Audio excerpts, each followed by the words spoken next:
Le 23 octobre 2025 au soir, j'ai entendu ma belle-fille chuchoter 5 mots qui ont tout changé. Demain, nous la déménageons à Greenwood. Je m'appelle Essie Mae Thompson.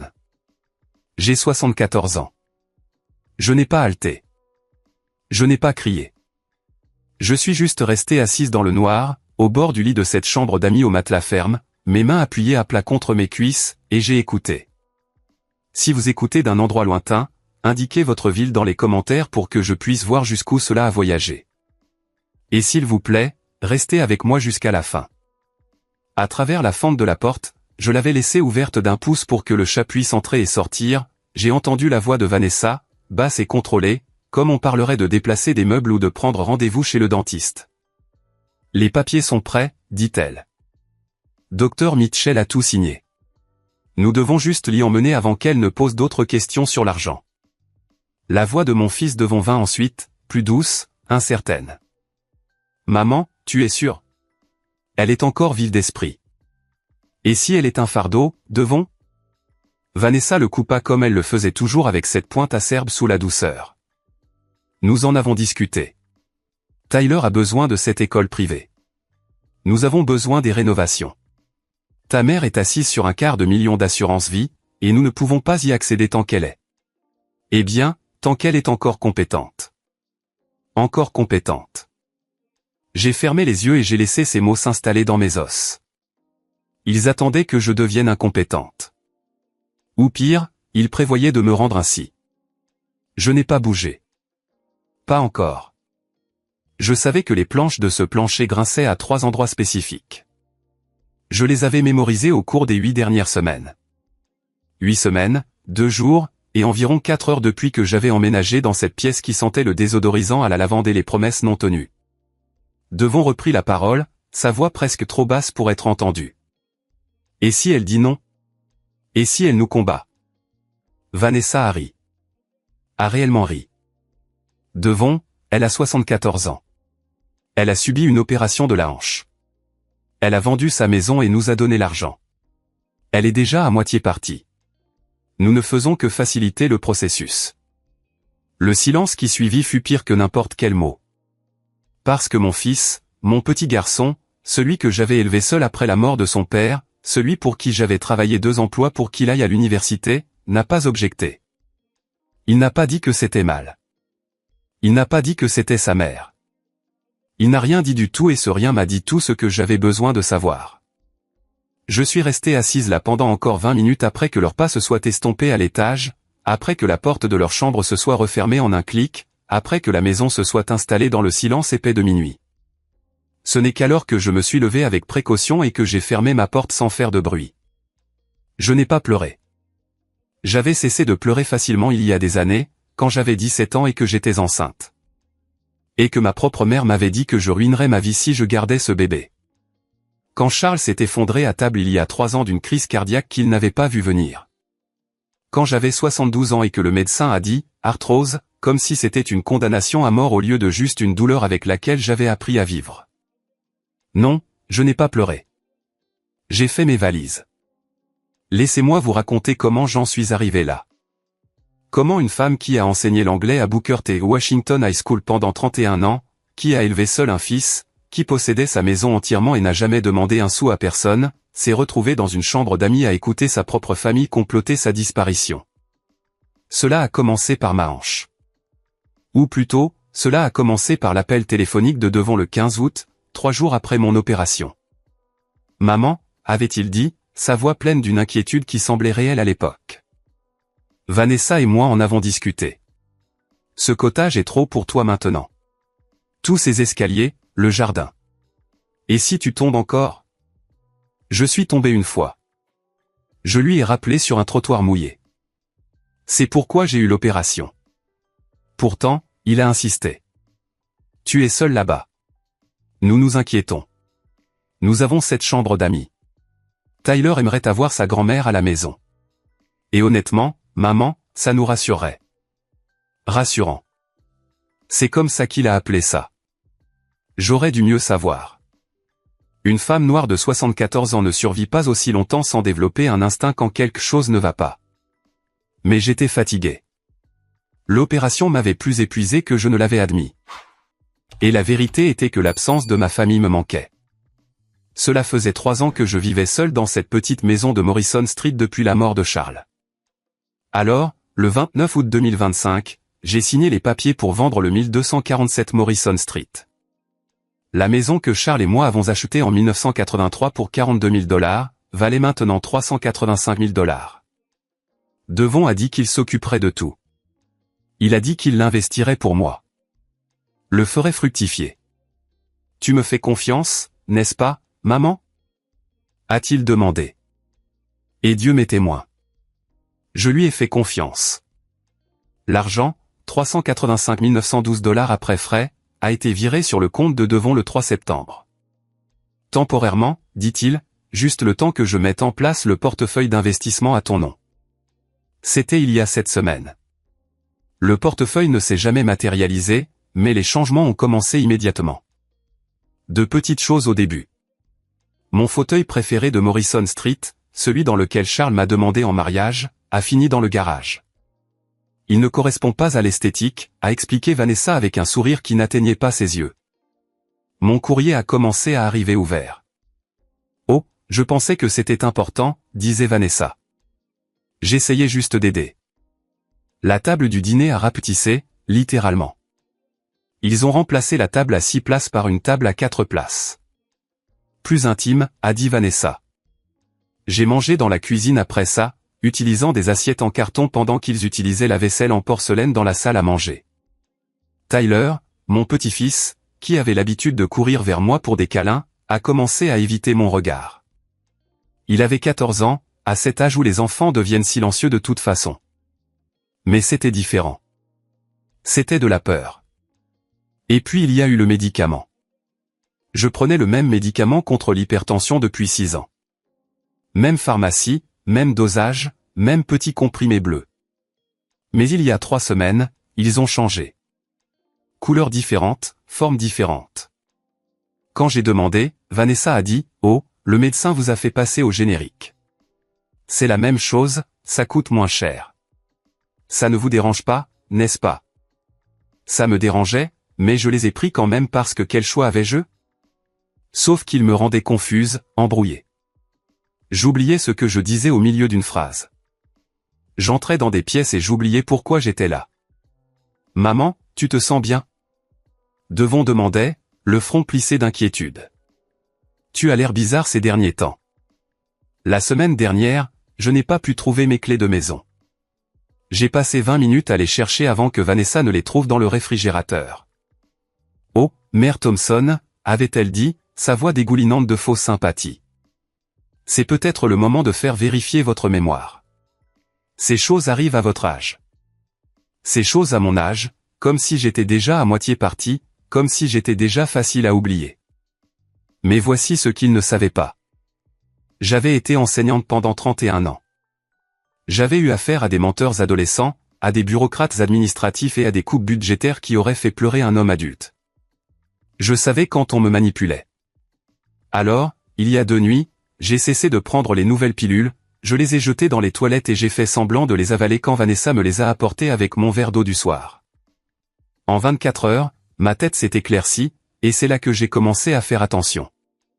21 octobre, 2 jours avant le murmure qui a tout changé. Je cherchais des piles dans le tiroir de la cuisine.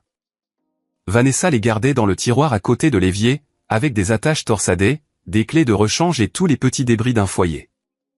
Elle était très attachée à son organisation.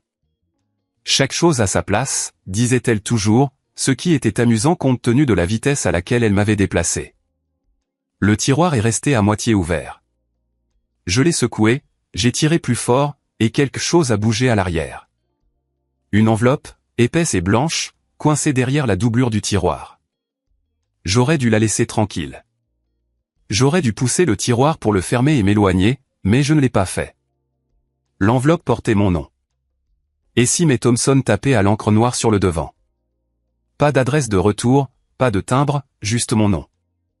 À l'intérieur se trouvaient des papiers, beaucoup. Des photocopies, pas des originaux, mais assez clairs pour être lus. Le premier était un document de procuration daté du 10 septembre, une semaine après mon emménagement. Il donnait à Devon pleine autorité pour agir au nom des Sim et Thompson dans toutes les affaires financières, juridiques et médicales, y compris, mais sans illimité, les opérations bancaires, les transactions immobilières et les décisions en matière de soins de santé. En bas, il y avait ma signature. Sauf que ce n'était pas la mienne. Oh, c'était proche. Très proche. Le genre de proche qui tromperait un caissier de banque qui voit 1000 signatures par jour ou un notaire qui ne faisait pas attention. Le E avait la bonne boucle. Le mais avait la bonne inclinaison. Mais le Thompson était faux. Le P s'arrondissait trop loin vers la gauche. J'avais cassé mon poignet droit en 2008, et depuis lors, mon P avait un accroc distinctif vers la droite. Celui qui a falsifié cela ne le savait pas. J'avais déjà vu cette écriture, cependant, sur des cartes d'anniversaire, sur la liste de courses collée au réfrigérateur, sur la note que le professeur de Tyler avait envoyée le mois dernier. L'écriture de Vanessa. Entraînée, soignée, presque parfaite. Mes mains ne tremblaient pas pendant que je continuais à lire. Je ne pouvais pas me permettre de trembler. Pas encore. Le deuxième document était un relevé bancaire du compte d'investissement de Devon à la Fairmount Bank. Plusieurs virements, tous depuis un compte étiqueté 1247 Morrison Street Trust. 5 septembre, 42 000 $ retirés. 19 septembre, 38 000 $ retirés. 28 septembre, 55 000 $ retirés. 9 octobre, 45 000 $ retirés. Total, 180 000 $ partis en 5 semaines. Non investis, retirés, dépensés. Le troisième document m'a glacé le sang. C'était une demande d'admission à la Greenwood Memory Care Facility remplie de l'écriture soignée de Vanessa. Mon nom en haut, ma date de naissance, mes antécédents médicaux, certains exacts, d'autres fabriqués. Sous « raison d'admission », elle avait écrit « La patiente présente un déclin cognitif progressif ». Les épisodes récents incluent l'oubli de rendez-vous, la perte d'objets personnels, la confusion concernant les événements actuels, des difficultés à gérer les médicaments. La famille ne peut plus en toute sécurité prendre soin d'elle à la maison. Et puis en gras, à l'encre rouge, quelqu'un avait estampillé « Lit approuvé disponible le 1er novembre ». Demain, c'était le 24 octobre, dans une semaine. En bas de la page, une note manuscrite de l'écriture de Vanessa. Le docteur Mitchell fournira un diagnostic formel. Assurez-vous qu'elle ne voit pas de courrier de Ridgeway Title ou de Greenwood. Réorientation à partir de la semaine prochaine. Je me suis assise à la table de la cuisine. Les papiers étalés devant moi. Ce n'était pas de la négligence. Ce n'était même pas seulement de la cupidité. C'était systématique, planifié. Ils y travaillaient depuis avant mon emménagement, peut-être plus longtemps. La vente de la maison, les changements de médicaments, l'isolement, les documents falsifiés. Tout faisait partie d'un plan pour me faire disparaître. Pas physiquement, légalement, pour me transformer en quelqu'un qui ne pouvait pas posséder de propriété, ne pouvait pas signer de documents, ne pouvait pas s'opposer, quelqu'un de facile à oublier. Et une fois que je serais enfermée à Greenwood, droguée et étiquetée incompétente, ils auraient accès à tout. Les 200 000 restants de ma maison, la police d'assurance vie que Charles m'avait laissée. 250 000 $ que je n'avais jamais touchés, les gardant pour les urgences. Pour l'avenir de Devon, j'avais pensé que je les gardais pour les gens qui voulaient que je parte. J'ai pris des photos de chaque page avec mon téléphone, la seule chose qu'ils n'avaient pas encore pensé à me prendre. Puis j'ai replié les papiers dans l'enveloppe et je les remis exactement où je l'avais trouvé, coincé derrière la doublure du tiroir. Je suis retourné dans ma chambre d'un pas ferme, j'ai fermé la porte, je me suis assise sur le lit, et pour la première fois depuis la mort de Charles, je me suis laissé ressentir tout le poids de la trahison. Pas la colère ardente, mais la colère froide et claire, celle qui aiguise l'esprit au lieu de l'embrouiller. Mon fils ne m'avait pas seulement volé. Il avait essayé de m'effacer. Mais voici ce que Devon n'a jamais appris pendant toutes ces années où je l'ai élevé, pendant toutes ces leçons que j'ai enseignées. Et si mes Thompson ne s'effaçaient pas facilement. 23 octobre, 23h47. J'avais fait semblant de dormir quand je les avais entendus monter à l'étage. Entendu le murmure. Entendu le plan. Maintenant, il était minuit 43 et je faisais mes bagages. Pas tout, juste ce qui comptait. Ma petite valise à roulettes, la bleue marine que j'avais emmenée aux conférences quand j'étais encore enseignante. À l'intérieur, il y avait mon permis de conduire et ma carte de sécurité sociale, mon passeport encore valide pour 2 ans, le dossier avec les photos de tous les documents de Vanessa, mes dossiers médicaux du cabinet du docteur Chen, 2 tenues de rechange, mon gilet gris usé. Celui dont Charles disait qu'il me faisait ressembler à un professeur, mon chargeur de téléphone, le petit carnet en cuir où j'avais gardé des notes pendant les 30 dernières années. Et une chose de plus, autour de mon cou, sur une chaîne en or que Charles m'avait donnée pour notre 10e anniversaire, se trouvait une petite clé. Je la portais tous les jours depuis 3 ans, cachée sous mon col. Devon n'avait jamais posé de questions à ce sujet. Vanessa ne l'avait jamais remarqué. C'était la clé d'un coffre-fort à la Merchant Trust Bank, la banque que Charles et moi utilisions depuis 1985. La banque dont ni Devon ni Vanessa ne connaissaient l'existence. J'ai touché la clé à travers ma chemise de nuit et j'ai pensé à ce qu'il y avait dans cette boîte. À la prévoyance de Charles, à la police d'assurance qu'il avait cachée juste au cas où. Mais, il m'avait dit 2 semaines avant de mourir, sa voix déjà faible. Je ne fais pas confiance à l'argent facile. J'ai mis des choses de côté. Promets-moi que tu n'y toucheras pas à moins que tu ne sois obligé. Promets-moi que tu ne les utiliseras que si tu as vraiment, vraiment besoin de te sauver. Je promets, avais-je chuchoté. J'avais tenu cette promesse pendant 3 ans. Ce soir, la promesse a pris fin. J'ai fermé la valise à 10h08. J'ai mis mes chaussures, les confortables, les ballerines noires avec lesquelles je pouvais marcher des heures, j'ai enveloppé mon manteau autour de mes épaules. La maison était silencieuse. Pas de pas, pas de voix, juste le bourdonnement du réfrigérateur en bas et le tic-tac de l'horloge grand-père dans le couloir. J'ai pris la valise et j'ai ouvert la porte de ma chambre et j'ai trouvé Tyler debout là. Mon petit-fils, 14 ans, portant un t-shirt de basketball des Wizards et un pantalon de pyjama, les yeux écarquillés dans la pénombre du couloir. Nous nous sommes regardés pendant ce qui a semblé 1 heure, mais n'était probablement que quelques secondes. J'ai attendu qu'il appelle ses parents. J'ai attendu que tout cela s'effondre avant de commencer. Au lieu de cela, les yeux de Tyler se sont remplis de larmes. « Grand-mère » a-t-il chuchoté. Juste ce seul mot, à peine audible. J'ai mis mon doigt sur mes lèvres. Chut. Il a hoché la tête, les larmes coulant. Ses mains tremblaient. C'est à ce moment-là que j'ai réalisé qu'il savait. Il savait depuis le début. C'est pourquoi il m'avait évité. Pourquoi il ne pouvait pas croiser mon regard au dîner. Non pas parce qu'il ne m'aimait pas. Parce qu'il m'aimait. Et il avait honte.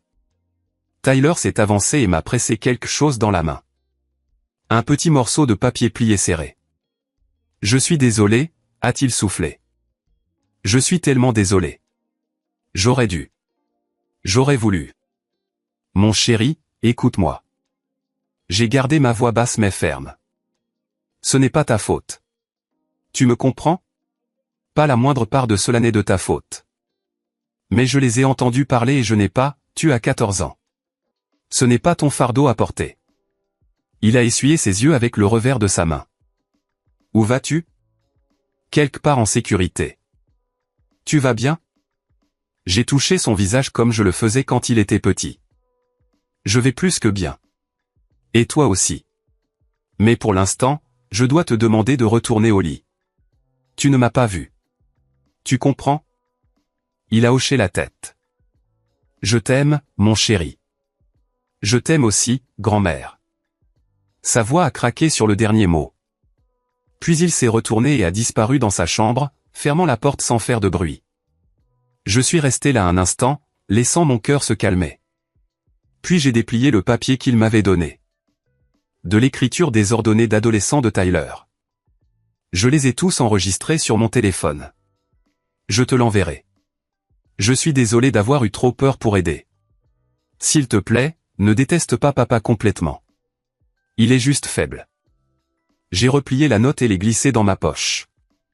Puis j'ai traversé le couloir, évitant les 3 endroits où les planches de plancher grinçaient, j'ai descendu les escaliers, je suis passé devant la cuisine où j'avais trouvé l'enveloppe, j'ai traversé le salon où mon fauteuil préféré était abandonné dans le garage.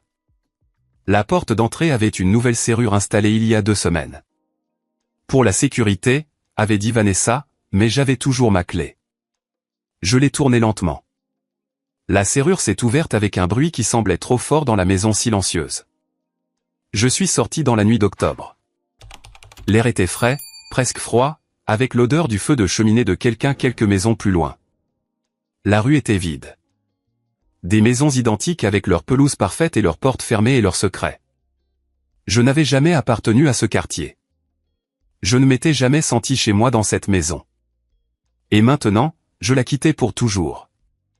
Je n'ai pas laissé de notes. Que pouvais-je bien dire? Merci d'avoir essayé de m'effacer. Désolé d'avoir remarqué votre fraude. Non, qu'il se réveille et me trouve parti. Qu'il se demande. Qu'il s'affole. Qu'il ressente juste un instant ce que c'est quand quelqu'un que l'on pensait contrôler disparaît simplement. J'ai tiré ma valise derrière moi, les roues faisant de doux cliquetis sur le trottoir.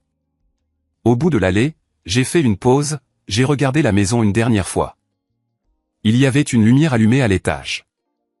La chambre de Tyler. Il regardait par la fenêtre. Une petite ombre derrière le rideau. J'ai levé la main. Un petit signe. L'ombre a rendu mon salut. Puis je me suis retourné et j'ai marché vers l'arrêt de bus à 2 pâtés de maison, vers ce qui allait suivre, vers l'avenir que j'allais me construire. L'horaire du bus indiquait que le dernier bus de nuit pour Newport passait à 1h47 du matin. J'ai vérifié ma montre. 1h31. 16 minutes. Je me suis assise sur le banc en métal et j'ai serré mon manteau, non pas parce que j'avais froid, la nuit était douce pour fin octobre, mais parce que j'avais besoin de me sentir maintenu, contenu. La rue était silencieuse à l'exception du bruissement des feuilles et du son lointain d'une alarme de voiture à plusieurs pâtés de maison. Une lumière à détecteur de mouvement s'est allumée de l'autre côté de la rue, baignant le porche de quelqu'un d'une lumière jaune.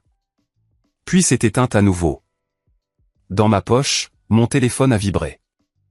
Un nouvel email d'une adresse que je ne reconnaissais pas. Email protégé. Objet, deuxième partie. Vous devez aussi entendre ça. Mes mains ont légèrement tremblé en l'ouvrant. 3 fichiers audio. Pas de message, juste les fichiers. Tyler, tenant déjà sa promesse. Je les écouterai plus tard dans le bus avec des écouteurs pour que personne d'autre n'entende, mais je savais déjà ce qu'ils contiendraient. La conversation complète, la planification, peut-être d'autres choses que je n'avais pas entendues à travers la fente de ma porte. Des preuves, pas seulement des photos de documents, de vraies voix, de vrais mots. Mon téléphone a vibré de nouveau. Un SMS cette fois de Dorothy Williams, mon amie depuis 43 ans, celle qui avait déménagé à Newport après son 2e AVC. Toujours debout? Je n'arrive pas à dormir. Si tu es réveillé, appelle-moi. Dot. J'ai souri. Dorothy et son insomnie. Elle serait debout encore des heures. Probablement en train de travailler sur l'une de ses courtes pointes ou de regarder de vieux films. J'ai commencé à taper une réponse puis j'ai arrêté. Mieux valait lui dire en personne. Mieux valait me présenter à sa porte et tout expliquer face à face parce que je connaissais Dorothy. Elle ne poserait pas de questions. Elle ouvrirait juste sa porte, mettrait la bouilloire à chauffer et dirait « Eh bien, ma chère, trouvons une solution ensemble. » Au loin, j'ai vu les phares du bus, encore loin, mais se rapprochant. 1h46 du matin.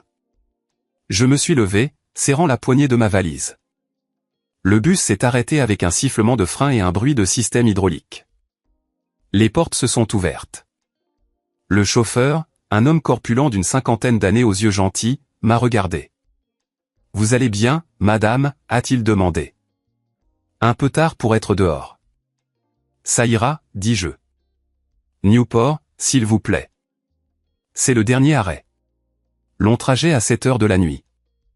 J'ai le temps. » Il a hoché la tête et je suis monté à bord, glissant des billets dans la machine.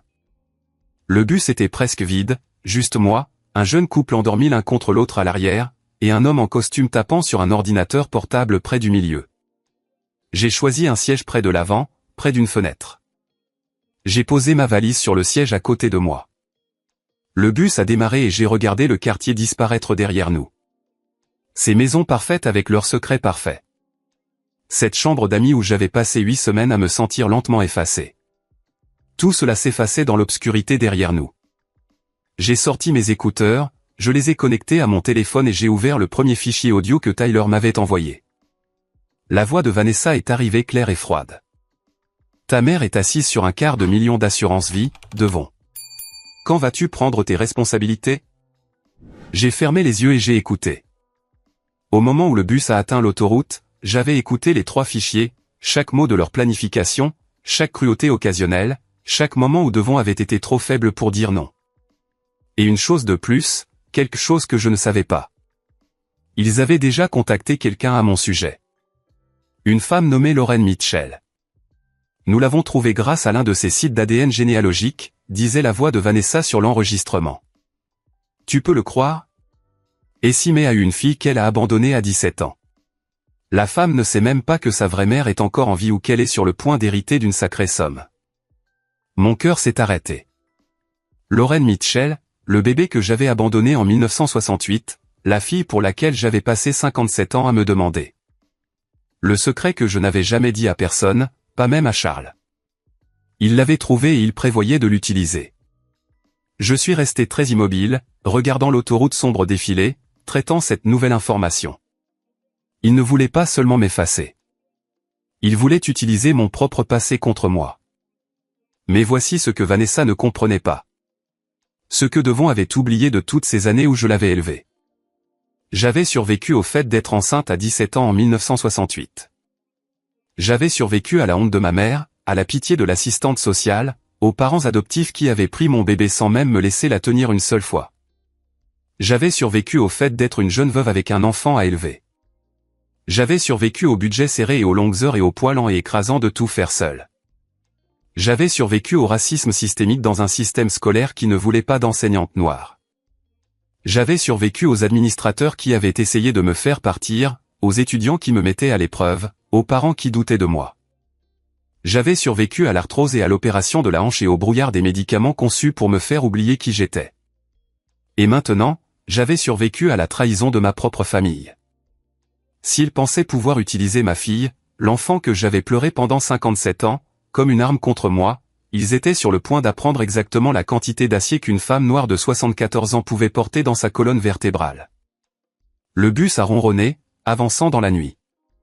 J'avais 3 heures avant Newport. 3 heures pour planifier. 3 heures pour décider qui j'allais être quand je descendrais de ce bus. Pas la femme qui avait passé 8 semaines à être effacée. Pas la femme qui avait fait ses valises en silence et s'était enfuie. Non, j'allais être Essimé Thompson. Point final. La femme en qui Charles croyait. La femme qui avait appris à un millier d'étudiants à se tenir droit et à dire leur vérité. La femme qui avait survécu à tout ce que la vie lui avait jeté et qui était toujours debout.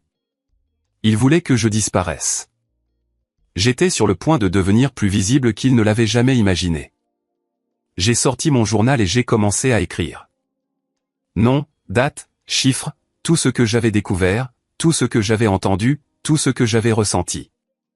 Au moment où le bus s'est arrêté à Newport à 4h52 du matin, j'avais rempli 15 pages, et j'avais un plan. Le bus s'est arrêté à la gare de Newport à 4h52 du matin. Le ciel était encore sombre, mais il y avait cette mince qualité grise dans l'air qui signifiait que l'aube allait bientôt arriver. Je suis descendu du bus dans la fraîcheur du matin d'octobre, les roues de ma valise cliquetant sur le béton. La gare était presque vide, juste un concierge lavant le sol et une femme derrière le comptoir du café se préparant pour la journée.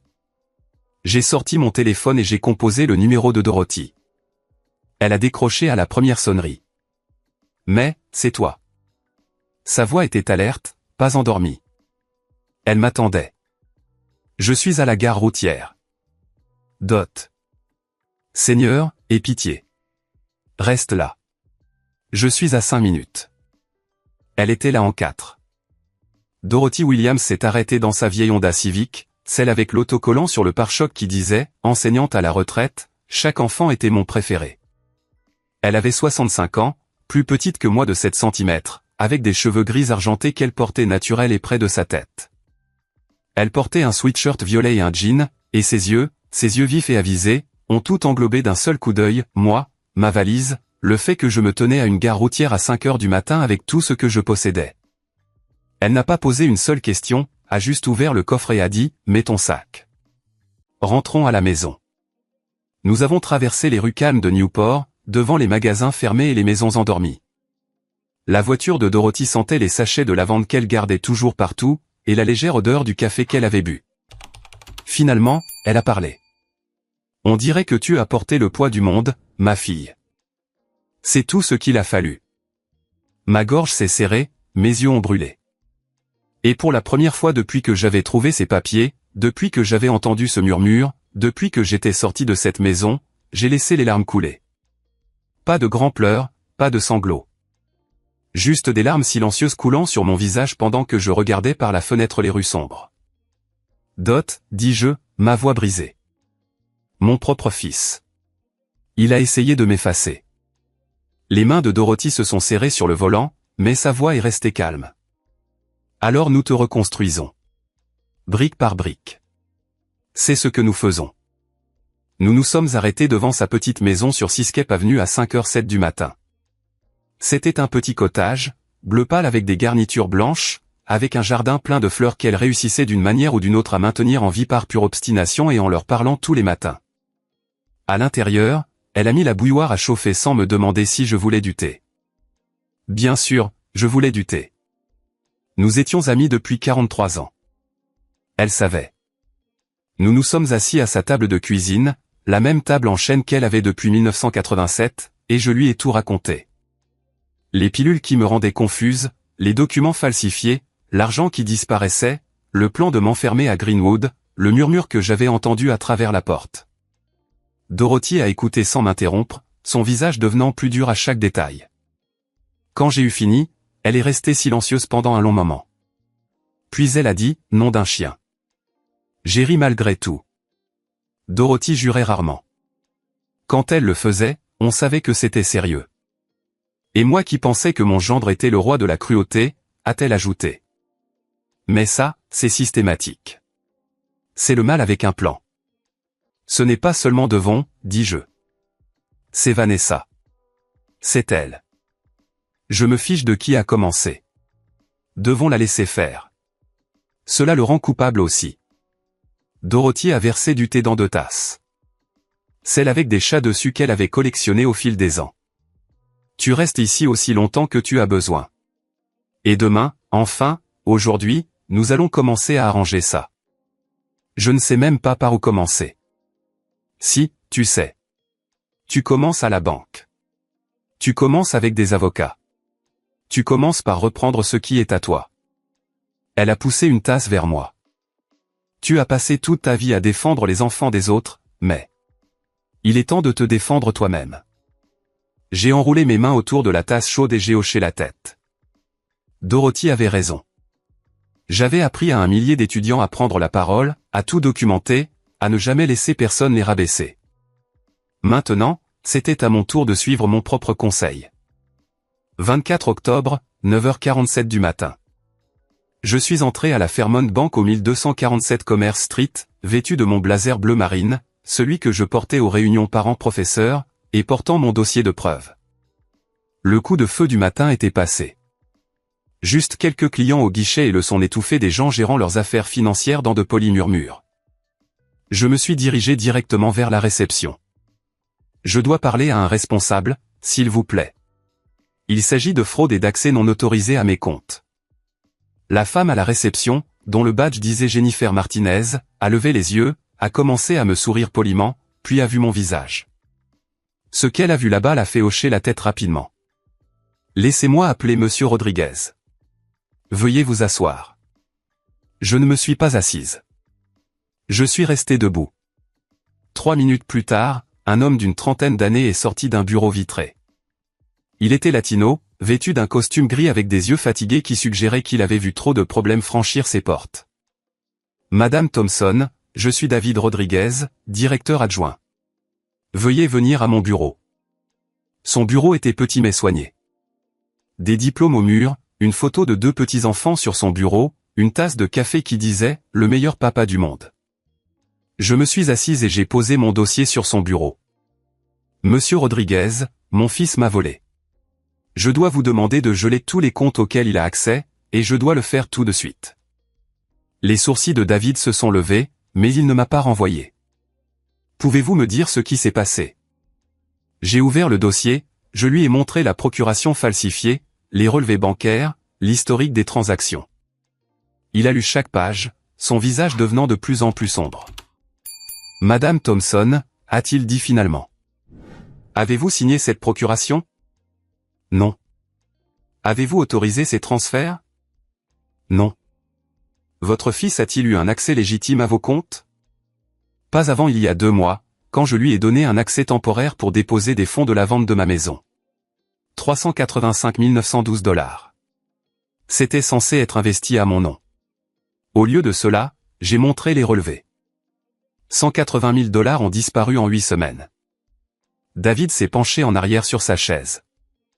C'est une fraude. Claire comme de l'eau de roche. Falsifier une procuration est un crime. Si ces fonds ont été déplacés à votre insu. Ils l'ont été. Alors nous devons tout geler immédiatement et déposer un rapport de fraude.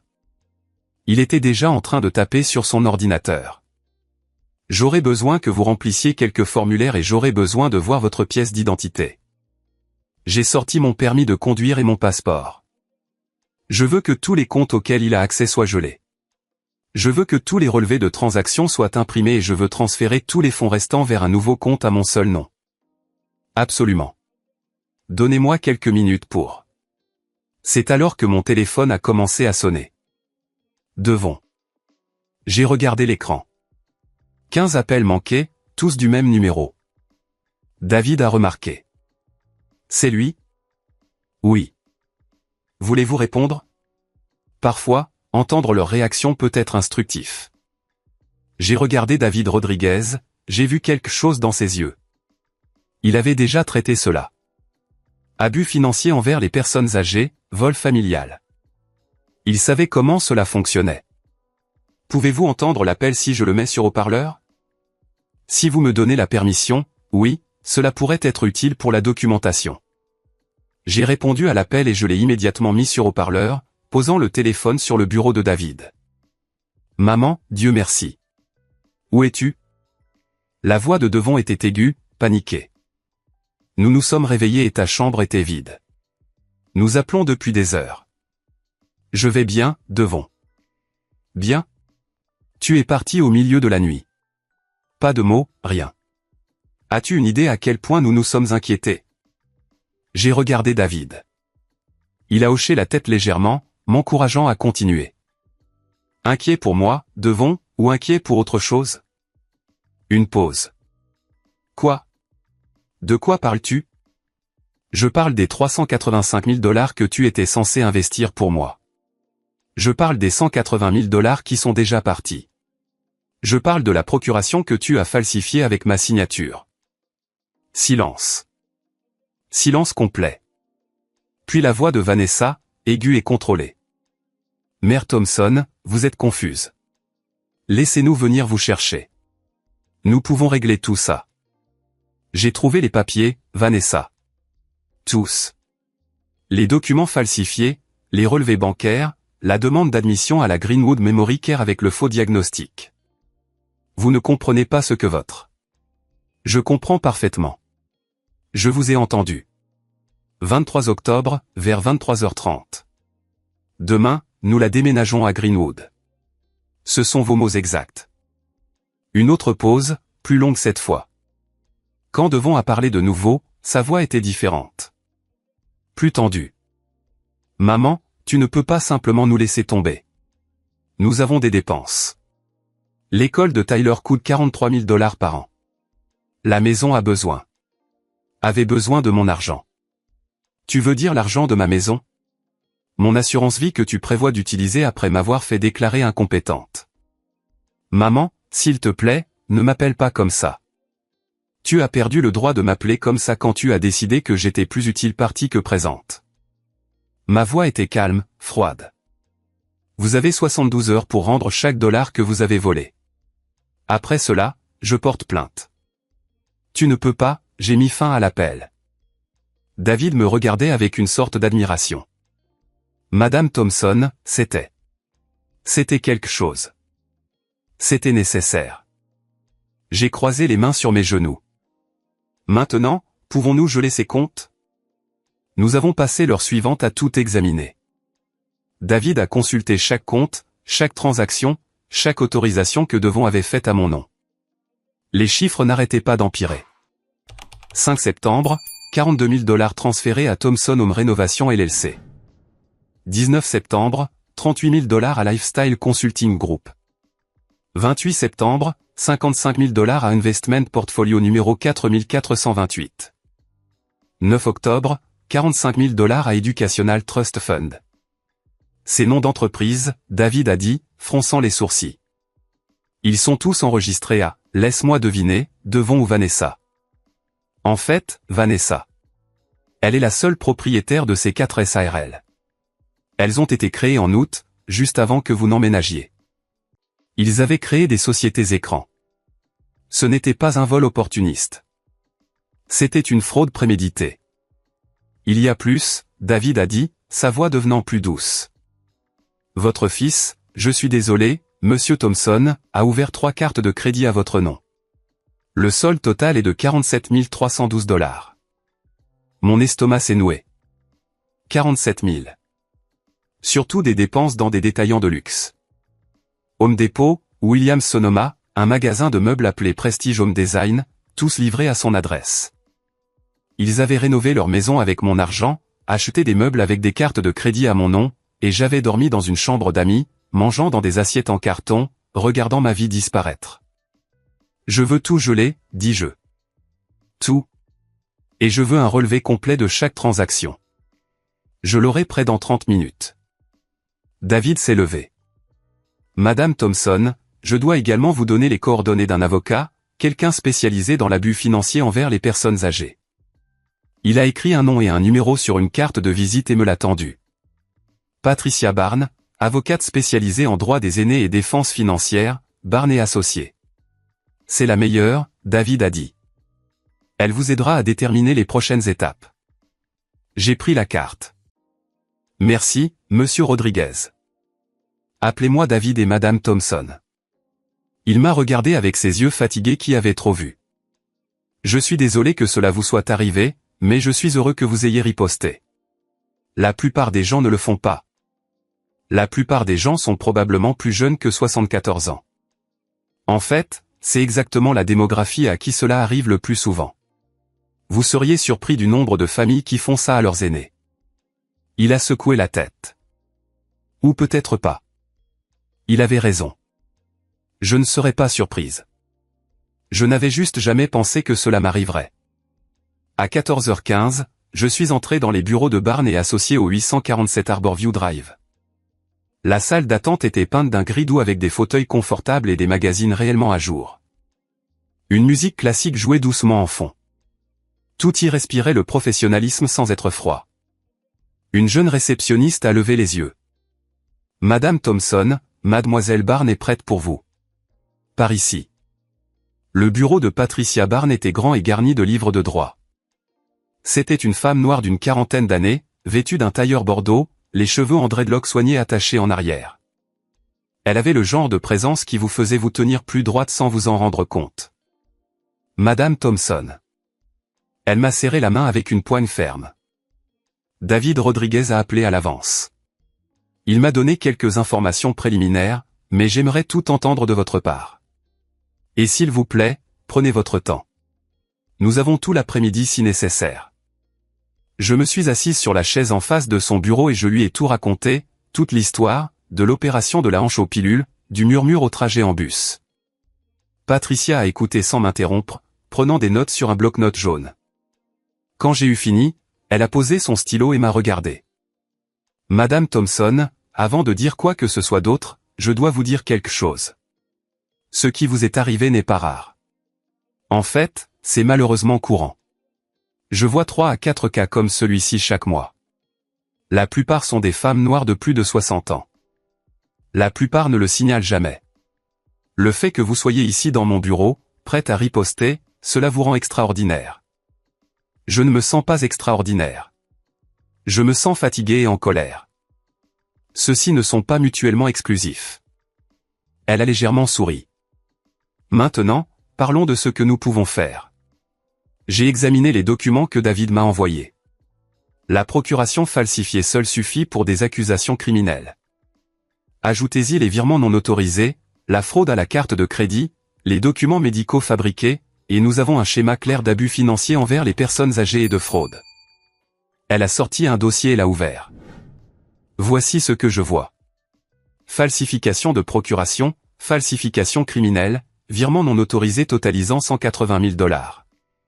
Vol aggravé, fraude à la carte de crédit, 47 312 $.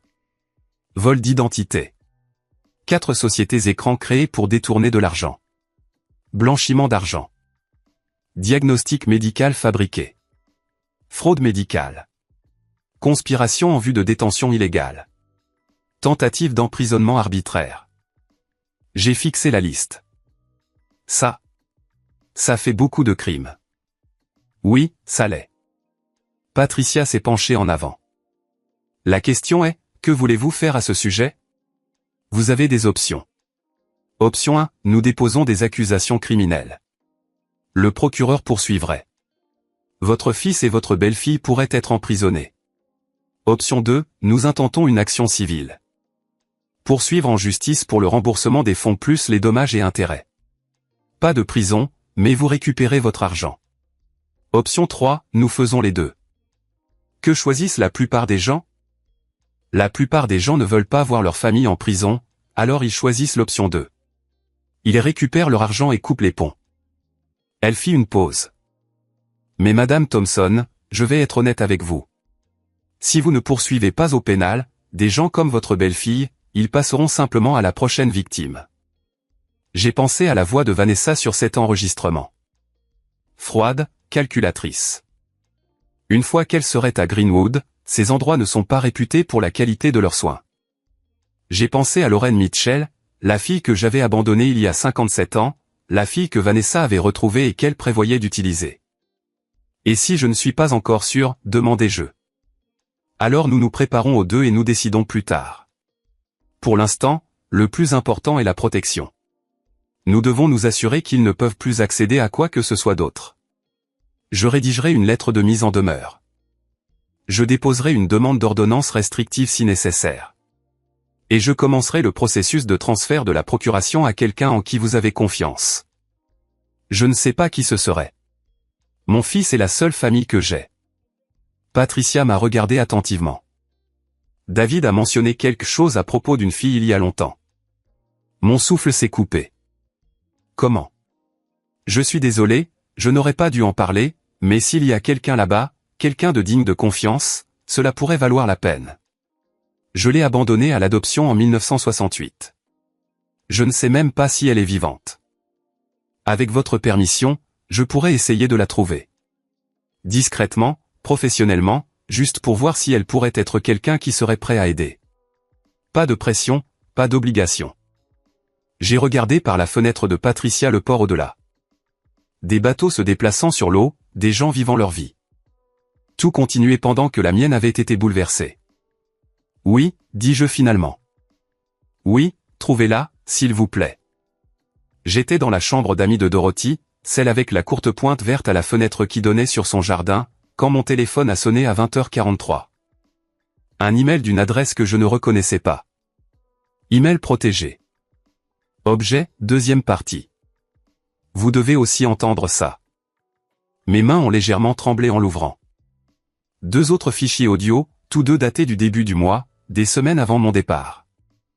J'ai mis mes écouteurs et j'ai appuyé sur lecture sur le premier. Enregistrement 1. 8 octobre, 22h47. La voix de Vanessa claire et froide.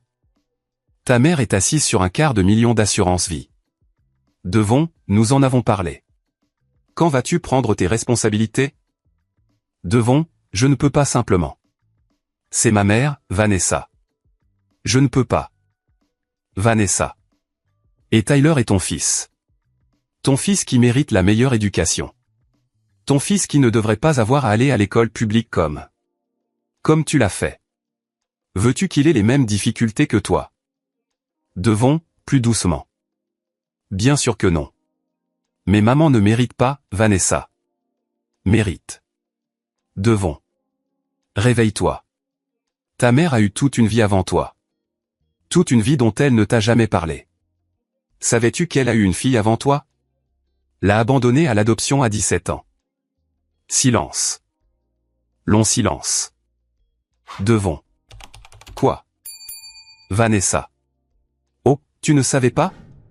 J'ai trouvé les dossiers d'adoption en fouillant dans ses papiers. Elle ne te l'a jamais dit. Elle n'en a jamais parlé à personne. Alors ne me parle pas de ce qu'elle mérite. Elle a gardé des secrets. De gros secrets.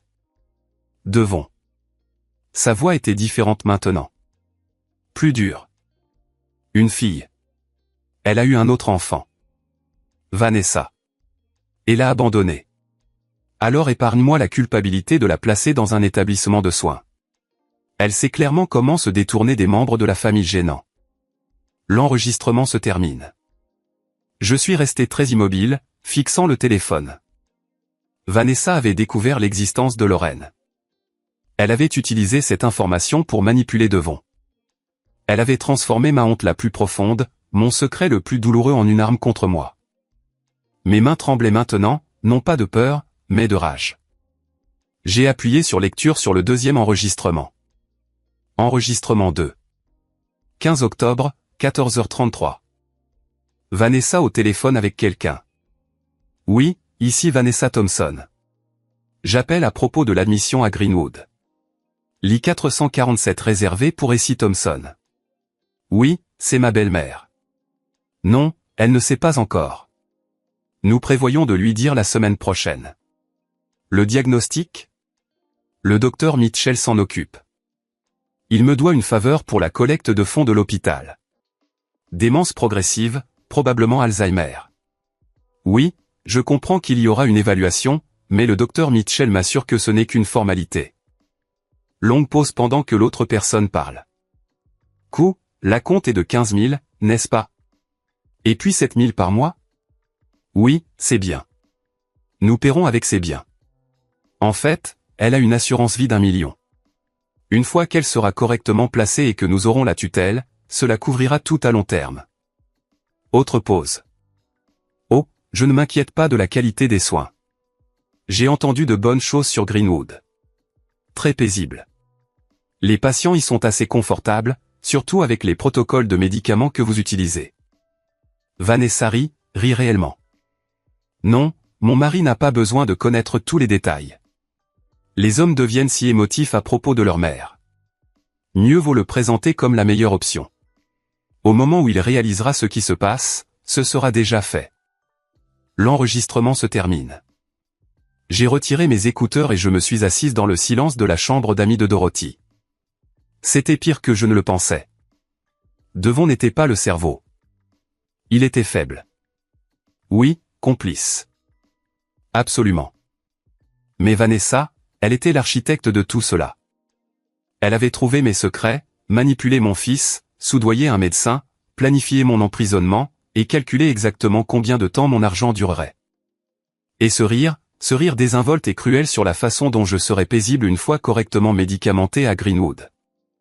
Elle n'avait pas seulement voulu mon argent. Elle m'avait voulu parti. Vraiment parti, drogué dans l'oubli dans un établissement de soins où personne n'écouterait si j'essayais de dire la vérité. Il y a eu un léger coup à ma porte. Mais tout va bien là-dedans? La voix de Dorothy. Entre, Dot. Elle entra, portant son tablier de courte pointière et 2 tasses de tisane à la camomille. Elle jeta un coup d'œil à mon visage et s'assit sur le lit à côté de moi. Que s'est-il passé? Je lui tendis un écouteur. Écoute ça. Je lui fis écouter les 2 enregistrements. Le visage de Dorothy passa de l'inquiétude à l'horreur, puis à une fureur absolue. Cette femme, dit-elle quand ce fut fini. Cette méchanceté calculatrice. Elle a découvert l'existence de ma fille, Dot. Celle que j'ai abandonnée. Elle l'a utilisée pour monter devant contre moi. Oh, chérie. Dorothy passa son bras autour de mes épaules. Je suis tellement désolé. Tyler m'a envoyé ça.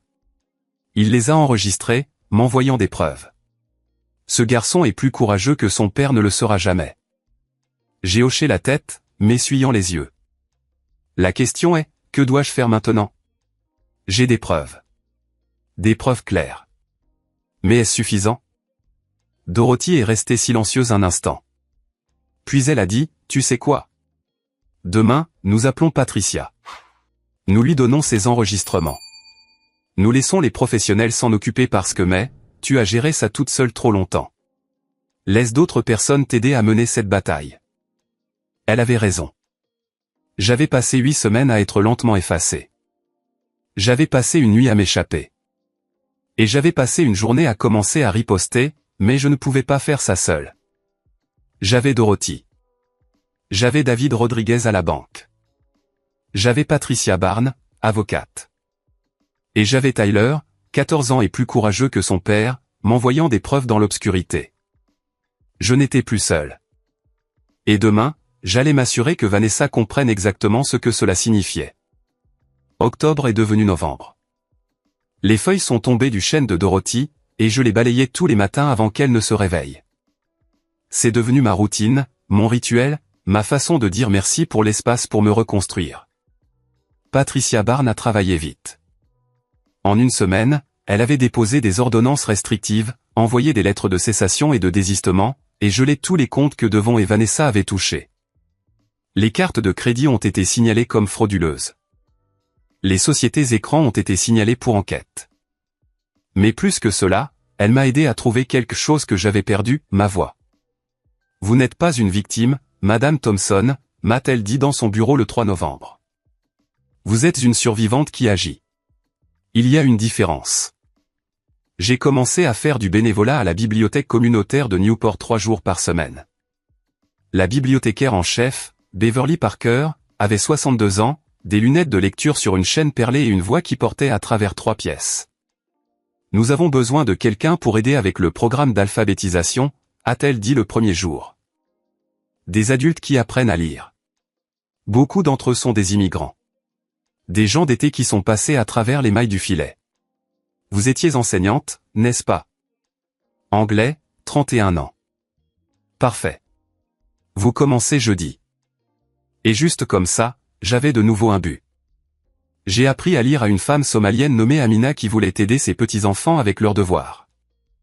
J'ai appris à écrire à un homme nommé James qui avait abandonné l'école en 9e année et qui étudiait maintenant pour songer d'à 67 ans.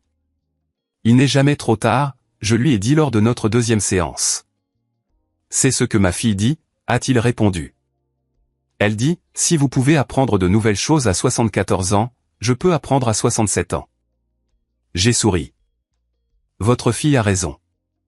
Le travail n'était pas glamour, n'était pas dramatique. Mais tous les jeudis à 15 heures, je m'asseyais à une table à l'arrière de la bibliothèque et j'aidais les gens à trouver leurs mots. Et lentement, semaine après semaine, j'ai retrouvé les miens. Dorothy et moi avons trouvé un rythme facile. Elle préparait le petit déjeuner, toujours de la semoule et des œufs, comme sa mère le lui avait appris. Je faisais la vaisselle. Elle travaillait sur ses courtes pointes l'après-midi. Je lisais sur le porche, regardant l'océan au loin. Nous ne parlions pas beaucoup de Devon. Pas besoin. Mais le 12 novembre, Dorothy est entrée dans le salon où je lisais et a dit, mais, Patricia a appelé. Elle a trouvé ta fille. Mon livre a glissé de mes mains. 15 novembre 2025. Cabinet de Patricia Barnes. 14 heures. J'étais assise sur la même chaise que 3 semaines auparavant, mais tout semblait différent maintenant. Mes mains étaient stables. Ma respiration était calme. Mais mon cœur battait si fort que je le sentais dans ma gorge. Patricia était assise en face de moi, un dossier sur son bureau. Son nom est Lauren Mitchell, dit Patricia doucement. Elle a 40 ans, vit à Baltimore. Elle est infirmière autorisée à l'hôpital John Hopkins. Mariée, 2 enfants, vos petits-enfants, âgés de 12 et 9 ans. Je ne pouvais pas parler, ne pouvais pas bouger. Elle vous cherchait, Madame Thompson. Elle s'est inscrite sur un site web de retrouvailles d'adoption il y a 7 ans. Elle a fait l'un de ses tests ADN l'année dernière. C'est ainsi que Vanessa l'a trouvée, via la même base de données. Elle. J'ai dégluti difficilement. Elle est au courant pour moi. Elle connaît votre nom. Elle sait que vous aviez 17 ans quand vous l'avez eu. Elle sait que l'adoption a été fermée. Patricia fit une pause. Et elle sait que quelqu'un se présentant comme un ami de la famille l'a contacté il y a 2 mois. Mon estomac s'est noué. Vanessa. Oui. Vanessa Thompson a contacté Lorraine en septembre. Elle a dit qu'elle essayait de vous aider à vous reconnecter avant que votre mémoire ne décline. Elle a envoyé à Lorraine des documents à signer. Elle a dit que c'était juste des formalités à des fins d'héritage. A-t-elle signé? Non. Patricia a légèrement souri. Lorraine est infirmière. Elle a vu des abus envers les personnes âgées. Quelque chose ne lui semblait pas correct. La femme était trop insistante sur la paperasse, trop axée sur les documents juridiques plutôt que sur la réunion émotionnelle. Alors Lorraine a dit qu'elle avait besoin de temps pour y réfléchir. Et puis Vanessa a cessé d'appeler. Lorraine a pensé que c'était une escroquerie et l'a signalée au registre des adoptions. C'est ainsi que je l'ai retrouvée si rapidement. Elle avait déjà déposé une plainte. Je me suis assise sur ma chaise, traitant tout cela. Vanessa avait essayé d'utiliser ma fille comme un autre outil, une autre arme, mais Lorraine avait été trop intelligente pour cela. Madame Thompson, Patricia a dit soigneusement. Lorraine aimerait vous rencontrer si vous le souhaitez. Pas de pression, pas d'attente. Elle veut juste. Elle aimerait savoir d'où elle vient. Des larmes ont coulé sur mon visage après 57 ans. 57 ans à me demander, de culpabilité, à porter cette perte comme une pierre dans ma poitrine. Oui, ai-je murmuré. Oui, trouvez-la, s'il vous plaît. 18 novembre 2025. Un café de Baltimore appelé The Daily Grain. 11 heures. Dorothy m'a conduite. Patricia est venue aussi, assise à une table voisine, mais nous laissant de l'espace. Je me suis assise près de la fenêtre, mes mains enveloppées autour d'un café que je ne pouvais pas boire, observant chaque femme qui franchissait la porte. Et puis je l'ai vue. Elle avait mes yeux, les mêmes yeux exacts, bruns avec des reflets dorés, légèrement tombant aux coins extérieurs. Elle avait la taille de son père. Elle était grande, près d'1,75 m, et les pommettes de ma mère. Elle se tenait dans l'embrasure de la porte, scannant la pièce, et quand nos regards se sont croisés, elle a su. Je pouvais le voir sur son visage. Elle savait. Lorraine a marché lentement vers ma table comme si elle avait peur que je disparaisse. Madame Thompson. Sa voix était douce, incertaine. Appelez-moi Essimé, dis-je. S'il vous plaît. Elle s'est assise en face de moi et pendant un long moment nous nous sommes juste regardés. Je ne veux rien de vous, dit-elle finalement. J'ai besoin que vous sachiez que j'ai eu une belle vie. Mes parents adoptifs, ils m'ont aimé. Ils sont décédés il y a 5 ans, mais c'était de bonnes personnes. Je ne suis pas là pour l'argent. Je sais, dis-je. Patricia me l'a dit. Et j'ai besoin que vous sachiez quelque chose aussi. Je pense à vous tous les jours. Tous les jours pendant 57 ans, je me suis demandé si vous alliez bien, si vous étiez heureuse, si vous me détestiez de vous avoir abandonné. Les yeux de Lorraine se sont remplis de larmes. Je ne pourrai jamais vous haïr. Je voulais comprendre, c'est tout. Je voulais juste savoir pourquoi. Alors, je lui ai raconté le fait d'avoir 17 ans en 1968, la honte de ma mère, l'assistante sociale qui m'avait dit que je ruinerais ma vie si je la gardais. D'avoir signé des papiers que je comprenais à peine, de sortir de cet hôpital les bras vides et le cœur brisé. Ils ne m'ont même pas laissé vous tenir, ai-je murmuré. Pas même une seule fois. Lorraine a tendu la main à travers la table et a pris la mienne. Je vous pardonne. Je comprends. Et honnêtement, je pense que vous m'avez donné une belle vie. Mes parents ne pouvaient pas avoir d'enfants. Ils me voulaient tellement. J'ai grandi aimé. Bien, dis-je, lui serrant la main. Bien. C'est tout ce que je voulais pour toi. Nous avons parlé pendant 3 heures. Elle m'a raconté sa vie, son mari Marcus, un enseignant, ses enfants, Sophie et James, son travail d'infirmière cardiaque, son amour de la course et des émissions de télé-réalité terribles et de la confection de gâteaux d'anniversaire élaborés qui s'effondraient toujours. Je lui ai parlé de Charles, de Devon enfant, des bons moments avant que tout ne tourne mal, de mes années d'enseignement, de mon amour des livres et des jardins, et du bruit de l'océan la nuit. Il y a autre chose, dit Lorraine alors que nous nous apprêtions à partir. Patricia m'a raconté ce que votre fils a fait, ce que lui et sa femme ont essayé de faire. J'ai hoché la tête. Je suis désolé que vous ayez dû apprendre à me connaître ainsi, par la frauder. Arrêtez. Ne vous excusez pas. Sa voix était ferme. Ferme d'infirmière. Ce qu'ils ont fait est inacceptable.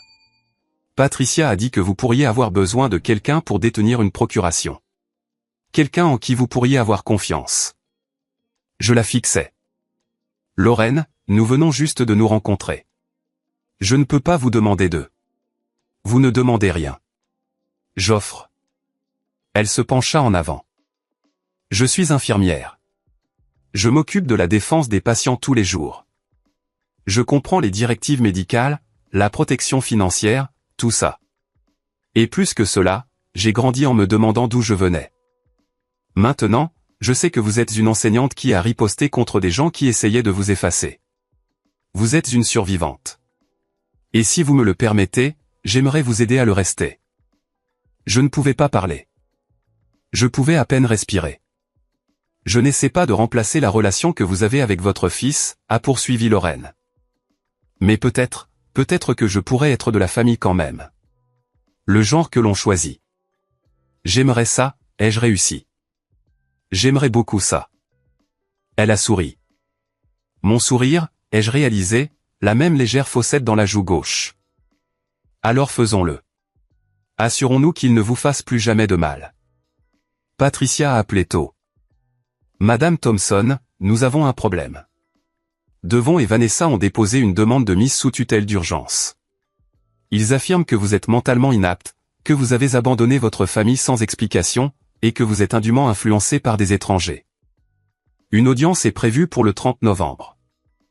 Laissez-les, dis-je. Laissez-les essayer. Cet après-midi-là, je me suis rendu à la Merchant Trust Bank, la banque que Charles et moi utilisions depuis 1985.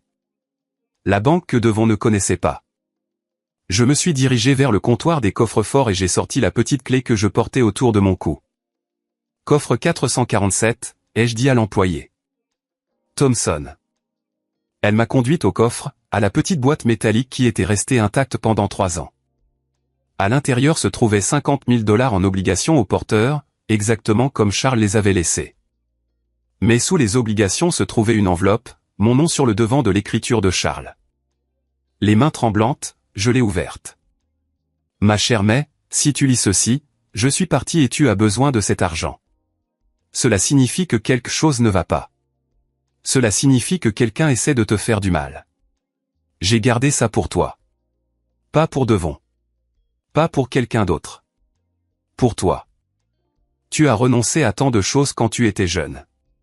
Tu as sacrifié tes rêves pour élever notre fils seul après ma mort.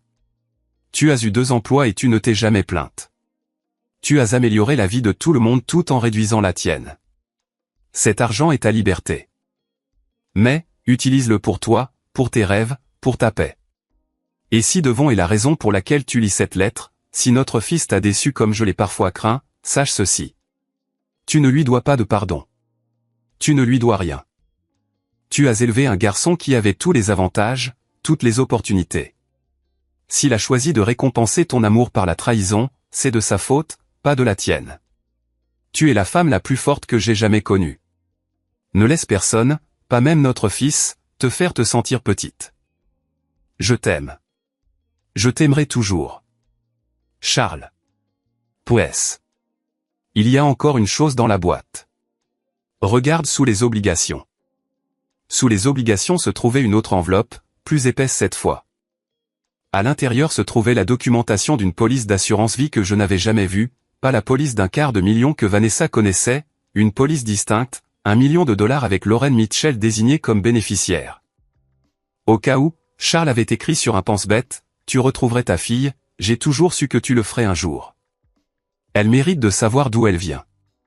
Et elle mérite de bénéficier de notre famille. Pas le fils qui t'a pris pour acquis. La fille que tu n'as jamais oubliée. Je me suis assise dans cette pièce du coffre-fort et j'ai pleuré.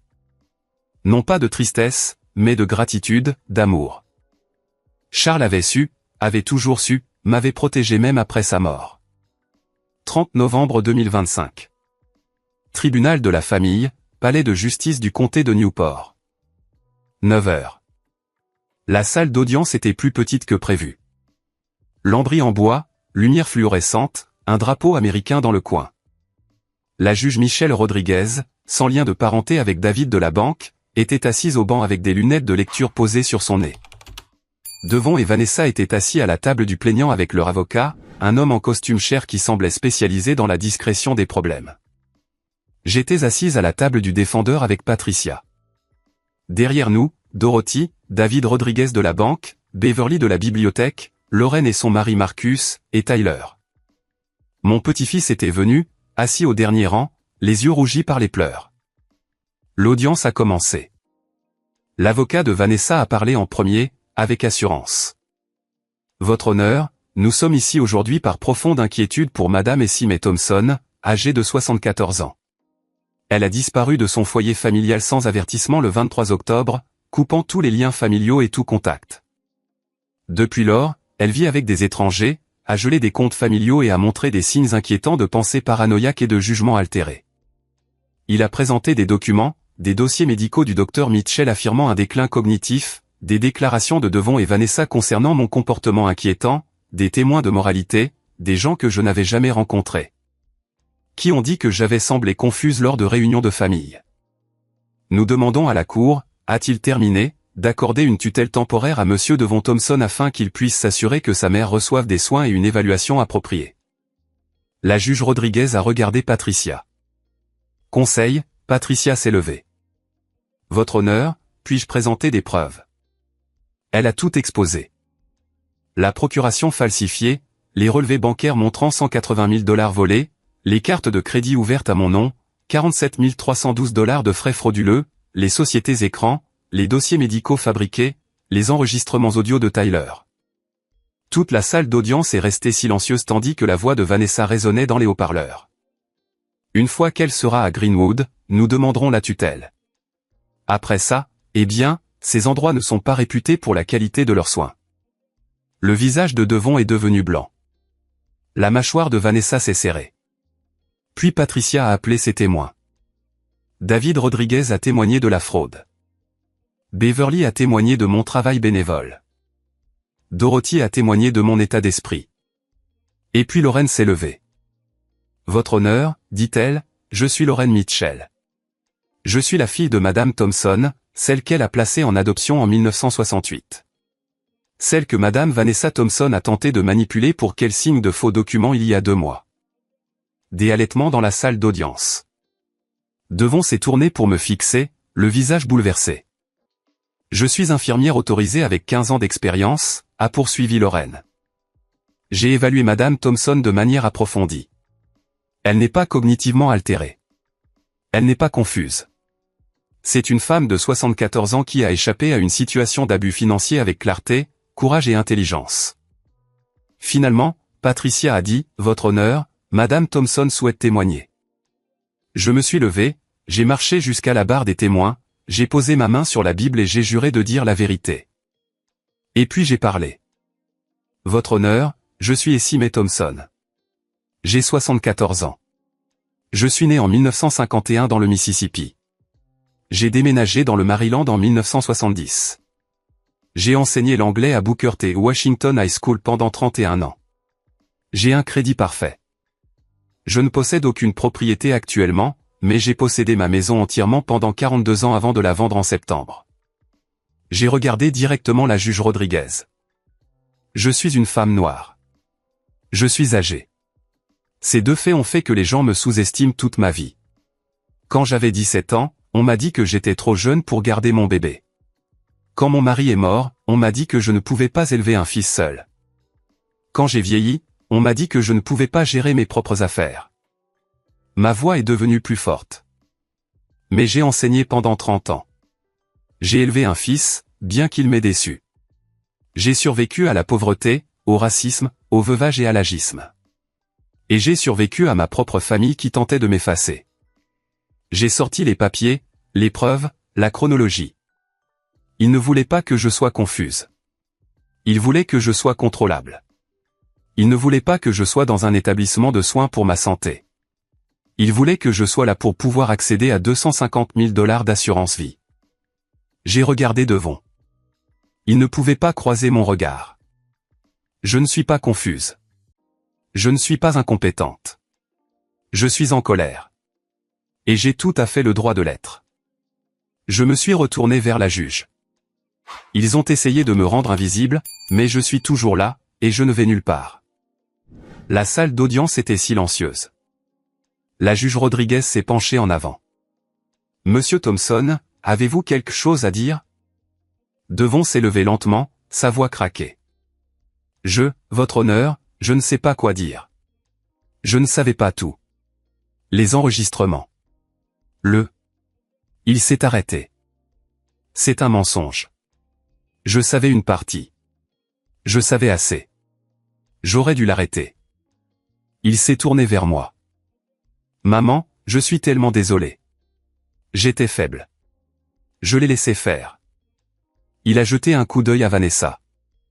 J'ai laissé la cupidité me faire oublier qui vous êtes. Qui vous m'avez élevé à être. Vanessa a commencé à parler, mais son avocat a posé sa main sur son bras. La juge Rodriguez a retiré ses lunettes. J'en ai assez entendu. La requête en tutelle est rejetée. De plus, je renvoie cette affaire au procureur de district pour enquête sur l'abus financier envers les personnes âgées, la fraude et le vol d'identité. Elle a regardé Devon et Vanessa. Vous avez 72 heures pour quitter toute propriété ou compte lié à Madame Thompson. Tous les fonds restants doivent être restitués immédiatement. Il vous est interdit de contacter Madame Thompson sauf par l'intermédiaire d'un avocat. Si vous violez cette ordonnance, vous serez accusé d'outrage. Elle a frappé de son marteau. Nous sommes ajournés. 6 mois plus tard, je suis assise sur le porche de mon nouvel appartement à Newport, un petit F2 avec vue sur le port. Le soleil du matin est chaud sur mon visage. Mon café refroidit, mais ça ne me dérange pas. À l'intérieur, mon téléphone vibre. Un SMS de Lorraine. Sophie veut savoir si tu peux lui apprendre à faire ton gobelet aux pêches. Elle dit que la recette sur Google est moyenne. Je lui ai dit de te demander directement. Je souris et je réponds. Dis-lui de venir ce week-end. Je lui montrerai la recette de famille. Recette de famille. Ces mots me font du bien. Les 50 000 $ du coffre-fort de Charles ont payé le dépôt de garantie de cet appartement et 6 mois de loyer. Le reste, je l'ai utilisé avec précaution, comme Charles l'aurait voulu. La fondation, Invisible Plus Jamais, a été lancée le mois dernier, une association à but non lucratif qui aide les survivantes d'abus envers les personnes âgées. Patricia siège au conseil d'administration. Dorothy est bénévole. Même Beverly de la bibliothèque aide à organiser des groupes de soutien. Nous avons aidé 12 personnes jusqu'à présent. 12 personnes qui pensaient n'avoir nulle part où se tourner. Tyler vient une fois par mois. Devon l'amène mais n'entre pas. Il respecte mes limites maintenant. Peut-être qu'un jour je serai prête à lui parler. Peut-être que non. C'est mon choix. Vanessa et Devon ont divorcé en mars. Elle fait face à des accusations de fraude. Devon a accepté un accord de plaidoyer. Travaux d'intérêt général, restitution, probation, pas de prison. Il a vendu leur maison pour rembourser ce qu'il a volé.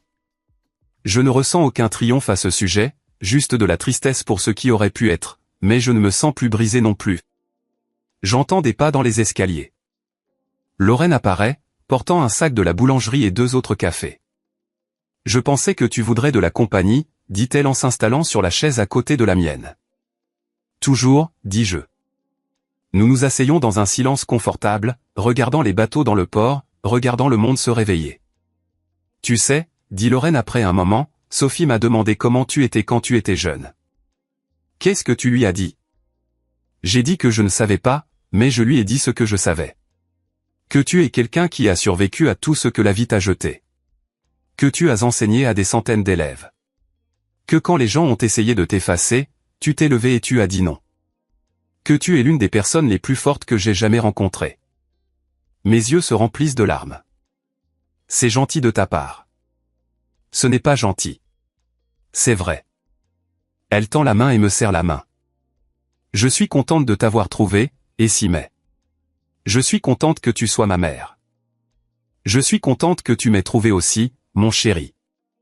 Nous restons assises là, tandis que le soleil monte plus haut, tandis que le port se remplit de la circulation matinale, tandis que la ville s'anime autour de nous. Je pense à cette nuit d'octobre, le murmure à travers la porte, la valise emballée dans l'obscurité, le trajet en bus vers un avenir inconnu. Je pense à tout ce que j'ai failli perdre, à tout ce pourquoi je me suis battu. Et je pense à ce que j'ai appris.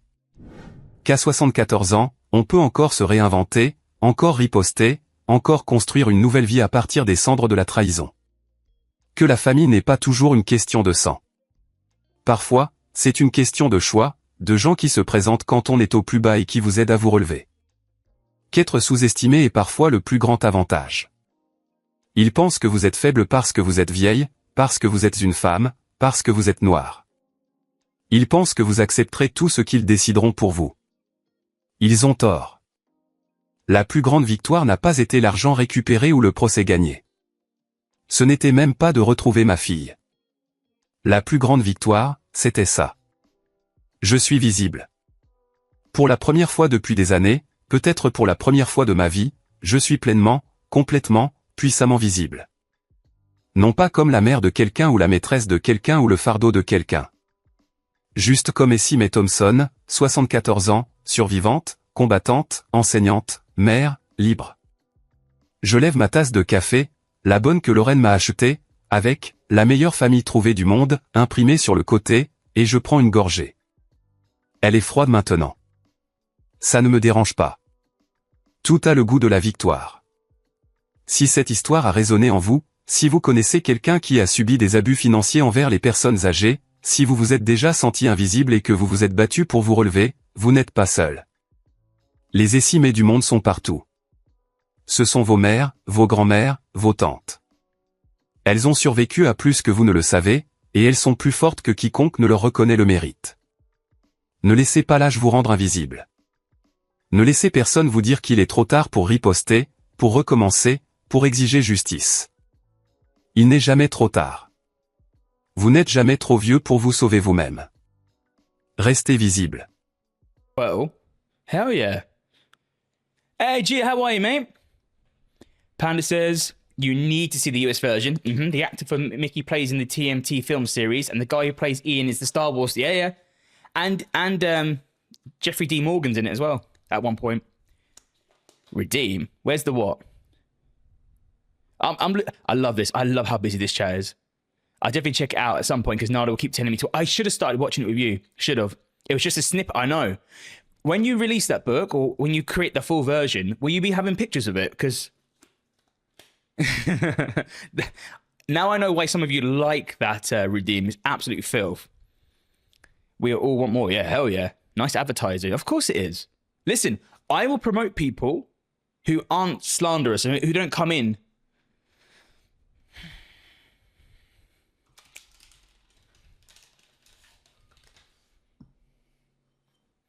Look at that. Look at the size of that cookie. I'm going to take a little bite, okay? I won't. Oh my God. Oh my. I look like I've been reading a Sir Hans Capon novel. Look at that. Disgusting. Level 4 already. I see level 4. Anymore? The more you talk, the more. The more you talk, the higher your level of Pokemon. Now, I don't know whether or not it changes every stream. Maybe it will.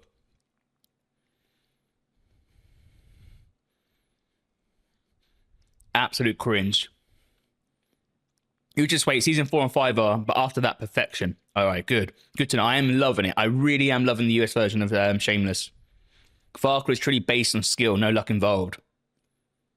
Real life Farkle or Kingdom Come Deliverance Farkle? Because I'm pretty good. I can be pretty good. Listen.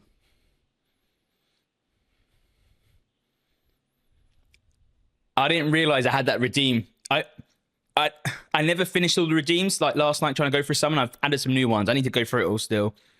I'll just change things up a little bit. Also, tonight when we do get new followers, and we will, because this community is amazing, and people from TikTok are going to be like, I want to get involved with that. I have changed some, like, be nice to Mutt.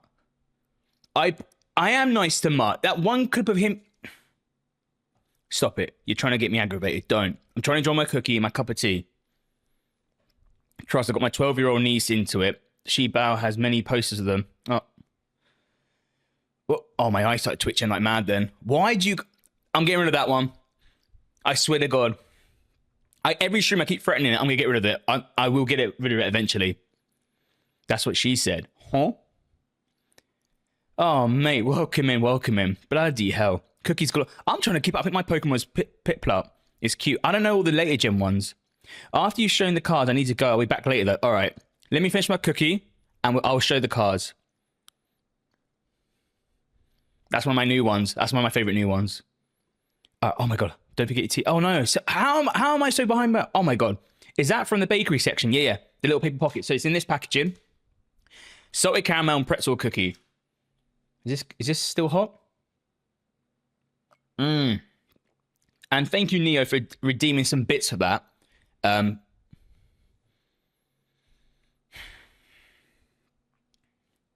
you done? Are you done? Good. Bloody hell. Absolute banger. Okay. Fuck's sakes. Stop it. Stop it. You're breaking my heart here now. Yeah, Nancy, read it. It's absolute filth. I'm trying to catch up. My favorite demon is the Titanic one. It seems to be everyone's favorite for some reason. Whenever I play a damn game. Hey, Riggers, how you doing, man? Why the rascal are you wearing one black glove? Are you OJ? Yeah. Because I'm eating a cookie, bruv, and it's melty chocolate. God. Hey, Dracula, how you doing, man? Nice. Where'd you get this from? What, the cookie? The cookie or the redeems? The cookie's from M&S, and it is one of the best cookies I've ever had from there. It's like a cookie from M&S that has evolved. I mean, one more bite. Oh my God. It